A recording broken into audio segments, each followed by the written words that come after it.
how to use PayPal.me to receive money. In this tutorial I will tell you exactly how to do that, and as usual, before we start the tutorial, if you want to see more contents and tutorials like this, please make sure that you subscribe to our channel. Here we go. First off, just log into your PayPal account. A prerequisite for this tutorial is that you need to have your debit card or credit card and also bank account to be linked on your PayPal account, and by linked I mean verified. Okay, the difficulties you will meet if you have no verified debit credit card or your bank account is that you can only receive a small or a very limited amount of money on PayPal. Like, let's say if you wanted to receive like $5,000 or $10,000, it's not going to be possible because PayPal needs to verify your account first, your bank account first, your credit card, your debit card, because otherwise it can be used for laundering money from everywhere. That's kind of thing PayPal strives to fight.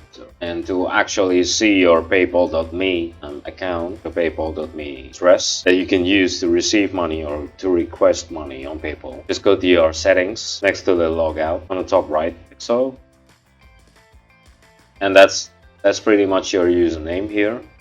You can also click it to see even more context, even more information about it. You can also receive or request money using your PayPal username right here, or that paypal.me/your username here. That's pretty much how you receive or request money on PayPal using PayPal.me. If you find this tutorial helpful and you wanted to see more contents and tutorials like this, please make sure that you subscribe, like, and comment down the channel. If you have any suggestions or any topics that you want us to cover, please do not hesitate to put it on the comment section down below. Cheers, until the next time we meet. Bye.